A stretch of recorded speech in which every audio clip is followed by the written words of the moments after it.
I'm Dwayne Brown. Tonight on KPBS Evening Edition. Falling flat at the state capitol, a new label on soda drinks warning kids about the dangers of all that sugar. And can San Diego meet Governor Brown's new climate goals to reduce greenhouse gas emissions? I'm Peggy Pico with a look at the local impact. Then, my conversation with Brian Turner, war veteran, poet, and author of the critically acclaimed memoir, My Life as a Foreign Country. Pedal power in San Diego, the city improvements that may have more folks biking to work. KPBS Evening Edition starts right now.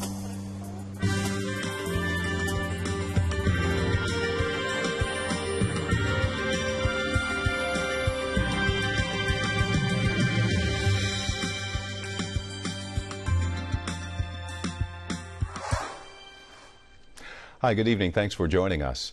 Deeply disappointed with the Navy nearly a year after a jet crashes into homes in the Imperial Valley. Neighbors say the military is offering them only a fraction of what it would cost to replace their damaged property. The Imperial Valley Press says the Navy is offering a settlement of less than $4,500 to a couple who lost everything.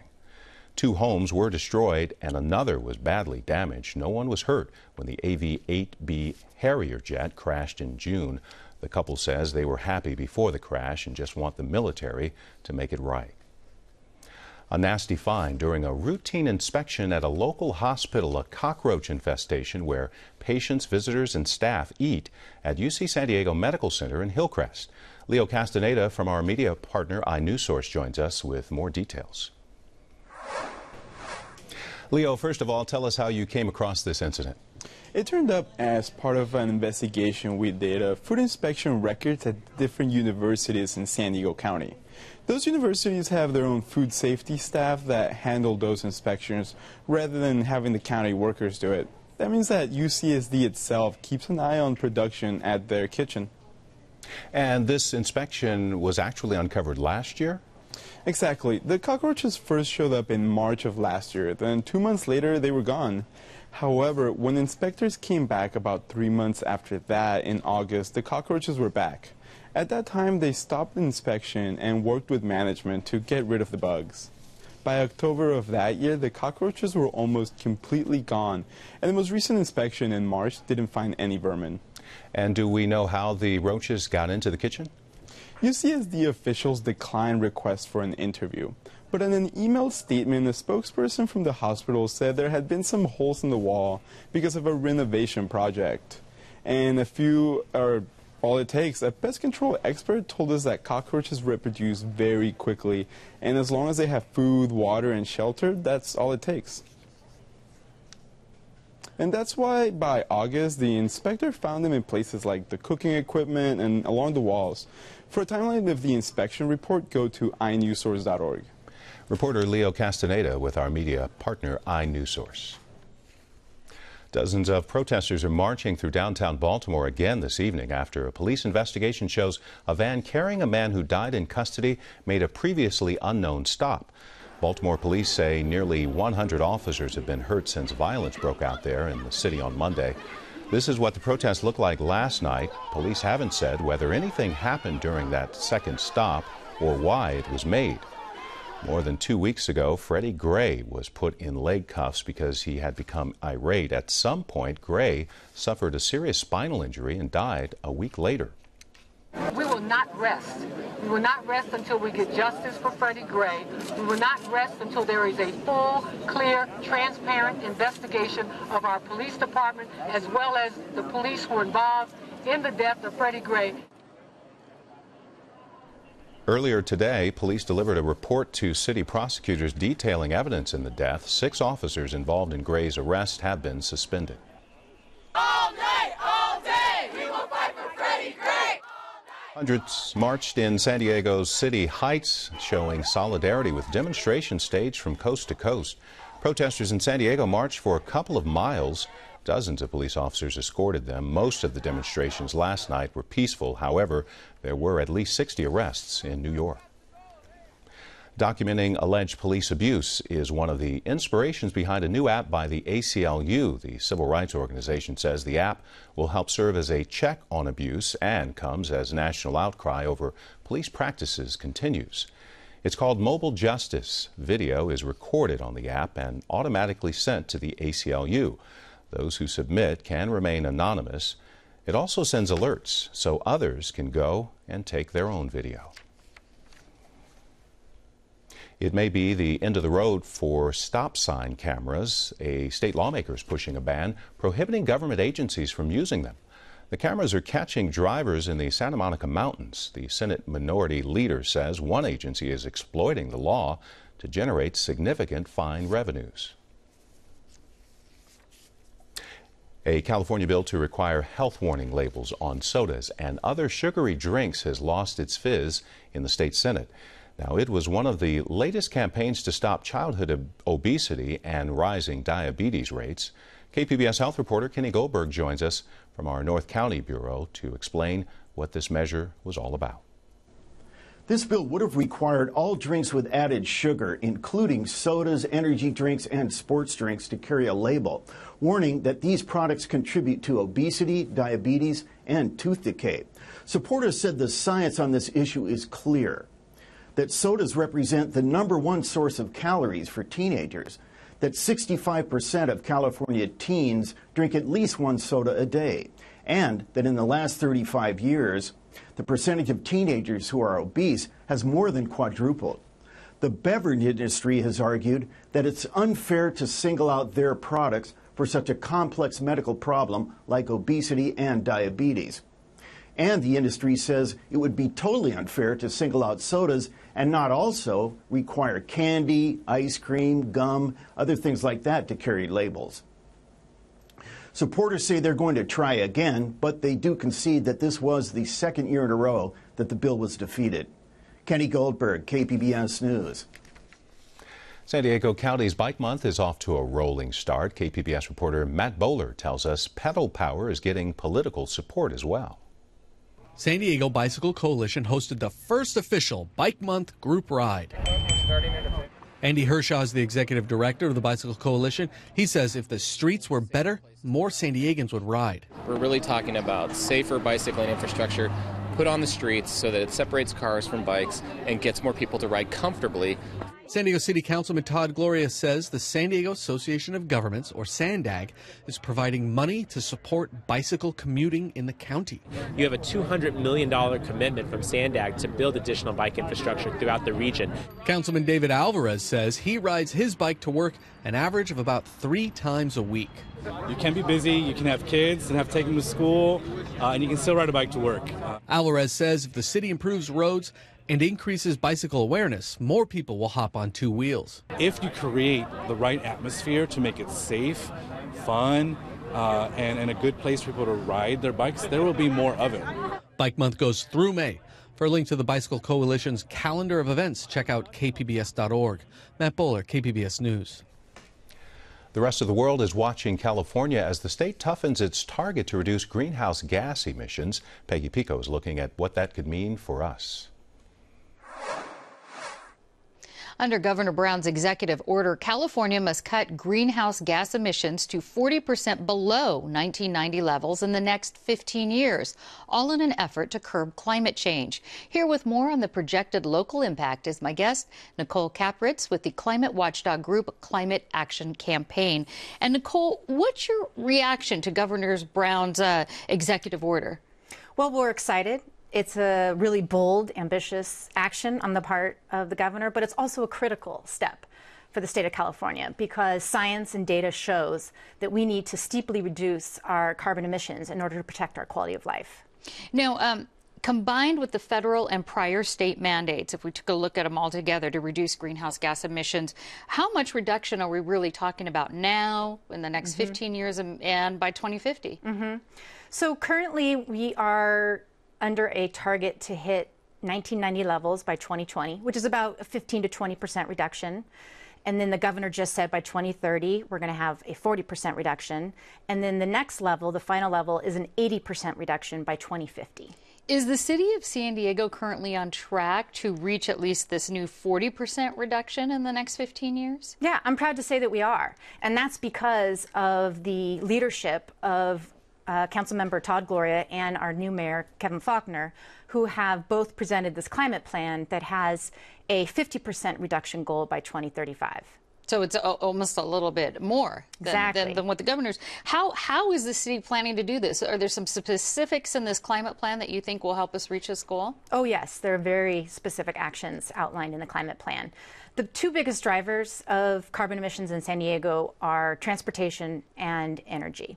And so the two biggest strategies are figuring out new ways to move people around the city, so figuring out alternative modes of transportation, as well as electrifying our vehicle fleets. And it's greening the grid, making sure that we have 100% clean energy powering all of our homes and buildings by 2035. So we're talking about automobiles being electric, maybe gas, maybe electric buses, things like that. Exactly. And then, okay, I see. And where does the city's climate plan stand right now? So it's going through its final environmental review process, and we're hopeful that there will be a final council decision to finally pass the plan at the end of the year. So we're talking about the city, but the county had a plan that was thrown out by a judge. How are other cities in the county dealing with this greenhouse gas decrease requirement? How are they, I should say, how does this new even mandate influence those projects? Yeah, it's a great question because we're sort of all over the map as a county. So I think the city of San Diego is the clear leader, and hopefully this will be the flagship plan that will be modeled and replicated by other cities in the region. So there isn't really a thread of consistency with how different cities have approached climate planning, but hopefully this new order by the governor helps set the standard as we're developing new climate plans in other cities. Are the different cities working together? Would they come to San Diego, or is everybody trying to kind of develop their own thing? I'd like to say everybody's working together. We're not quite there. We're trying to get everybody on the same page again. I would like to see everybody embrace the 100% clean energy goal, because I feel like the more we collaborate and are coordinated, the quicker we're going to get that 100% clean energy. So we're working with different cities and trying to get them to work together, but at the end of the day, it really is kind of city by city, and the county is doing its own thing. Now, this executive order comes at a time where California is dealing with a drought, of course, and we're looking at really energy-intensive methods to relieve this drought and help us get through this water shortage here. So how do you balance these competing issues? Well, I think it's a question of where we're setting our priorities for future water supply. I think we have not even really scratched the surface of potential for water conservation. I think we are just now investing in what's necessary, which is water reuse. Basically, every water drop that falls in San Diego County needs to be treated and purified so that we can use it for potable uses. But that takes energy.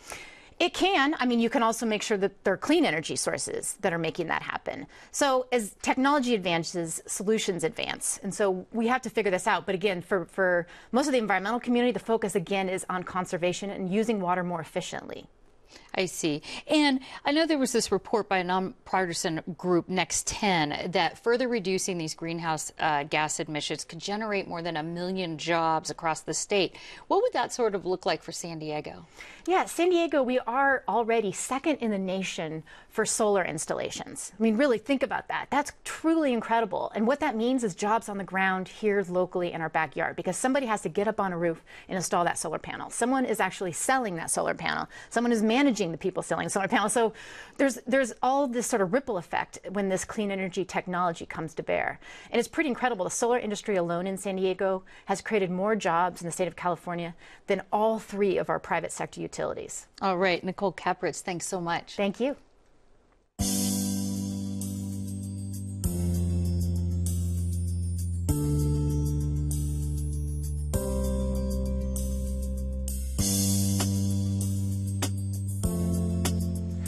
This is the final photo from the only spacecraft to orbit the planet Mercury. NASA's Messenger ended its 4-year tour today in a blaze of glory. With its fuel tanks empty, engineers calculated the spacecraft traveling more than 8,000 miles per hour. It smashed into the planet today.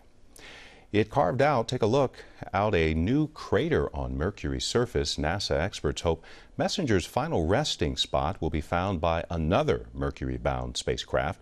expected to launch by the European Spacecraft Agency in 2017. An Army veteran of 2 wars uses poetry to share his experience. As Peggy Pico explains, his latest memoir is about being human and being a soldier. Bosnian and Iraq War veteran Brian Turner is an award-winning poet and author. His memoir, My Life as a Foreign Country, leads readers through his personal experience of war and his imaginary memories of others in battle. Brian Turner, welcome to Evening Edition. Thanks for having me here. Now, this memoir of yours, it's not linear of your experience as an Army infantryman in Bosnia and Iraq. Why did you include your grandfather and your father and your uncle's experience here? I think in part one of the questions that led me into the writing of the book was a very simple one, which is I've been often asked, why did I join the military? And part of that reason led me to think about the layered history and inheritance that I have in my own family that actually stretches back to the American Civil War. So there was no way to talk about me being in Iraq without also thinking about World War I and gas attacks that took place. World War II with my grandfather on the beaches of Guam as a Marine who went through San Diego, in fact, and then was overseas in Bougainville and Guam and Iwo Jima, and so on and so on. Now, you got your MFA from the University of Oregon before joining the Army, and you were older when you joined the Army. So in talking about why you actually joined, as you just mentioned, can you narrow down on that? Why you decided at age 30 Sure. something? I hate to be frustrating because it's, you know, like many big decisions in our lives, there's a field of reasons that combine to make the answer. So the book doesn't even fully answer the question. But part of it was that I almost joined the Marine Corps twice when I was 19, but then I ended up growing my hair long, joining a band and playing in a band for a while. And then when I was 31-ish, right around there, I realized that the cutoff was 32 and I would never be able to join after that. And I remember thinking, I'm going to miss it, so I need to, so I joined. Now, you've written 2 poetry books about your war experience, but in this memoir, you actually chronicle your life from childhood, from recruitment, from going to these wars in 136 chapters. One of those chapters is only 1 sentence long. How did your military experience influence the way you wrote, the way you write now? I think part of the sergeant's job, or the infantryman's job, is, and we said this to each other, I was told this, and I told my own soldiers this, is to pay attention to detail. Because if you don't know the way of life or what's happening, you don't know that on a Thursday afternoons there should be children on the street, or there shouldn't be trash out right now, or et cetera, et cetera. You have to know the rhythm of life. In order to know the rhythm of life, you have to pay attention to detail. And the writer's job is exactly the same, in a sense, is to pay attention to detail. The details are what make the story. Now, you also included some imaginary scenarios from the perspective of the enemy. Why did you want to include the perspective of the enemy in your memoir? To be honest, I feel like there should be much more of it, but it's so hard for me to even imagine or try to access in many ways. Having been an occupier, there's issues of appropriation of their experience, the inability to really fully inhabit and step in their shoes. But I think it's part of the human process is to try to understand those who are around us. And especially in a place where someone, for example, might be trying to kill me, I really was fascinated with like what leads them to that point. Like what makes them get to that point where they would put their own lives on the line to kill an American soldier? And so how could I not write about them? They are placeholders, though, for now, and I am a placeholder. I think in the years to come, 15, 20 years down the road, Iraqi children, for example, will grow up, write poems and stories, and if we're lucky, I might, in translation, read a book that will teach me more about the war that I was in than I even know now. Do you think writing, as you mentioned, for both American soldiers and other soldiers, do you think it would be therapeutic for veterans? I think it can be. I've written 7 books that are unpublished before my first published books. I've written a lot of manuscripts. I had one of those where immediately it felt like I got a lot off my chest. So I know in theory and in practice, I've experienced it myself that it does happen, but rarely is it sort of an immediate kind of sensation. I think the practice of writing, the meditative act of considering your life and sort of trying to process the experiences of our lives and those around us can be healthy and can be useful for us. But writing is not only, I think for veterans, the idea sometimes is to circle back to the wartime trauma or experiences and try to process them. But I think the writing tools also help them find their way into the rest of their life. So to be healthy that way, too. It could be. Do you have another project you're working on? Oh, too many to name. How much time do we have? Okay. One involves a flugelhorn, and I'm recording in Orlando, doing a music project that will be unveiled later at a later date. All right. Well, author Brian Turner, thank you so much. And I want to let folks know that they can hear you, Brian Turner, read from his newest book tonight at 7 p.m. at the Grossmont Library Arts Festival. For more information, go to kpbs.org. I'm Gwen Eiffel on the next News Hour. 40 years after the fall of Saigon, we return to Vietnam to look at the images and stories that shaped America's vision of the war. That's Thursday on the PBS News Hour. How many people here have a smartphone? Right? So a lot of you do, and if you don't have one now, you're going to probably get one at some point. And so you're texting all day, and you're looking at Vines and Instagrams, and you're looking at like Grumpy Cat or some video of your favorite singer, rapper. And so more and more information is coming through in digital form. And what that means is that we want to make sure that that becomes a tool, not just for entertainment, not just for talking to your friends, but also for learning. Investing in the next generation of digital bookworms today, President Obama, as you see there, answered students' questions. He more so talked, in this case, inside a Washington, D.C. library. He also announced a new initiative. Book publishers will offer $250 million in free e-books to low-income students. Obama wants commitments from local governments and schools around the nation to provide library cards to all students.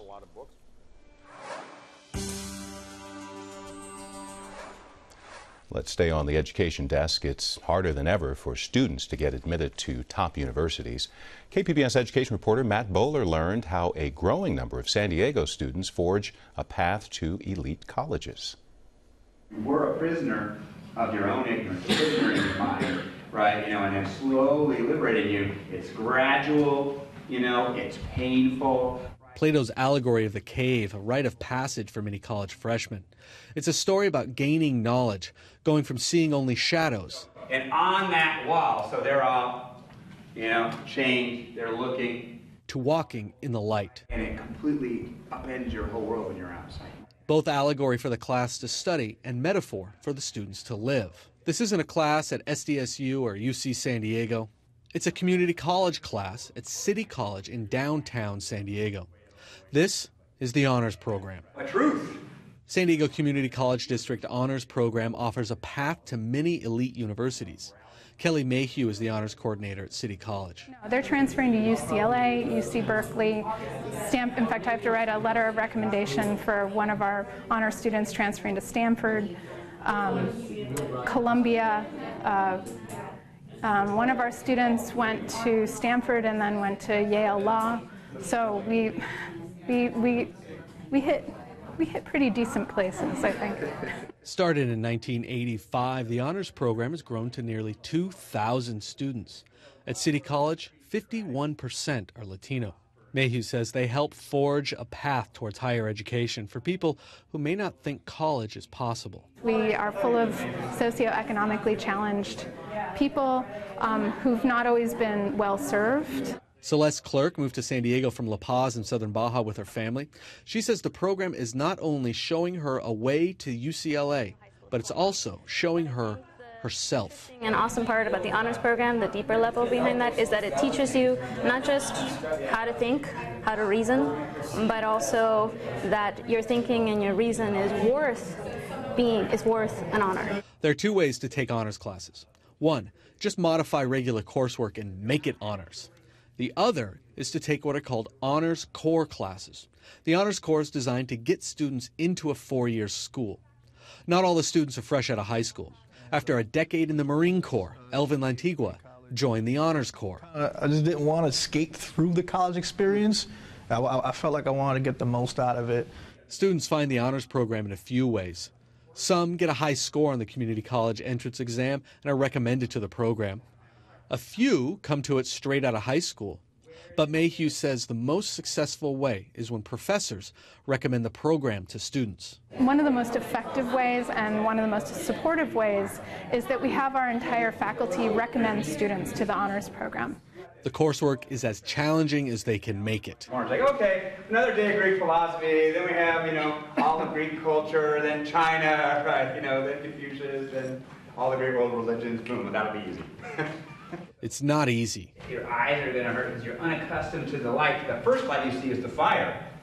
You're not even outside of the cave yet, right? But these students think all the hard work is worth it. Education itself is going to make you excellent. Matt Bowler, KPBS News. Let's take a look ahead to our weekend. Felt more like summer around here today.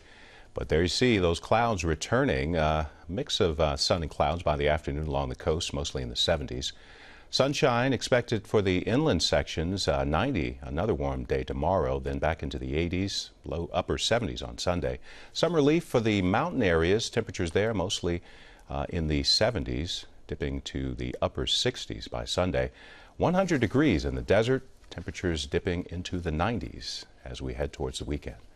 Here's a look at what we're working on tomorrow in the KPBS newsroom on Morning Edition. More than 16,000 people in California are not legally allowed to possess guns, but they do own them.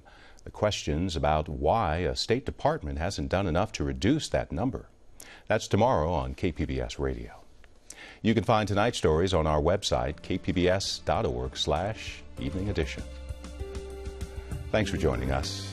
You have a great night.